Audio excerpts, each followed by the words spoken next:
લક્ષ્ય ન્યૂઝ, એક નજર, એક લક્ષ્ય. ભાભર પાલિકાના કર્મીને છોડાવવા જતા પોલીસકર્મી ઉપર હુમલો. જો પોલીસ જ સુરક્ષિત ન હોય તો આમ જનતાનું શું, તેવા અનેક સવાલો ઉઠી રહ્યા છે.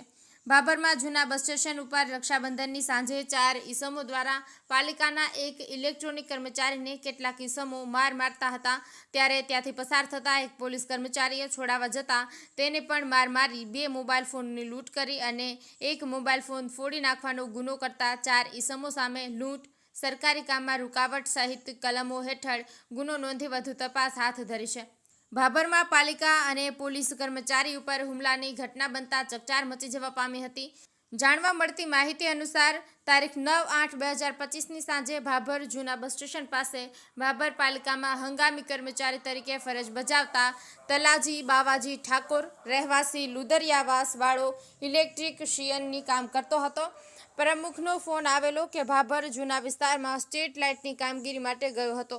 ત્યારે તેને 2 આરોપીઓએ ઝપાઝપી કરી થપાટો મારી મારતા હતા. તેવા સમયે ભાભર પોલીસ સ્ટેશનમાં ફરજ બજાવતા વિક્રમ નાનજીભાઈ ચૌધરી પોલીસ કોન્સ્ટેબલ પેટ્રોલિંગમાં હતા. તે દરમિયાન પોતાના મોટરસાયકલ ઉપર ભાભર જૂના બસ સ્ટેશન પાસેથી પસાર થઈ રહ્યા હતા. ત્યારે એક માણસને 2 ઈસમો દ્વારા માર મારતા થપાટો મારી રહ્યા હોય તેને છોડાવવા માટે તેની ફરજ સમજીને ગયા હતા. ત્યારે આરોપીએ પોલીસ કર્મીને, તું કેમ અહીં આવ્યો, તું પોલીસ વાળો છો તો શું થયું, તેમ અમારું કંઈ બગાડી નહીં શકો, તેવું કહીને ગાળો બોલવા લાગ્યા. અને બીજા 2 આરોપી આવીને માર માર્યો હતો અને એન્ડ્રોઈડ ફોન કિંમત ₹18,000નો હાથમાંથી ઝૂંટવી લીધો હતો. એક ઈસમ ફોન લઈને નાસી છૂટ્યો હતો. તેમજ પાલિકા કર્મચારી તાનાજી ઠાકોરનો એન્ડ્રોઈડ ફોન કિંમત ₹30,000નો લૂંટી લીધો હતો અને એક અન્ય મોબાઈલ ફોન ફોડી નાખ્યો હતો. બંને કર્મચારીઓને માર મારી જાનથી મારી નાખવાની ધમકી આપી હતી.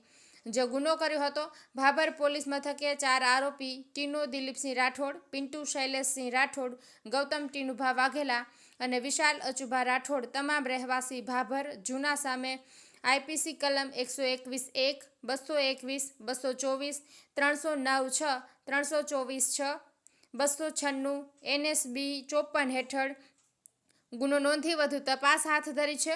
લોકોમાં ભય જોવા મળી રહ્યો છે. જો પોલીસ સુરક્ષિત ન હોય તો ભાભરની અન્ય જનતાનું શું, તેવા અનેક સવાલો ઉઠી રહ્યા છે. ગોપાલ કે પૂજારા, ભાભર, બનાસકાંઠા.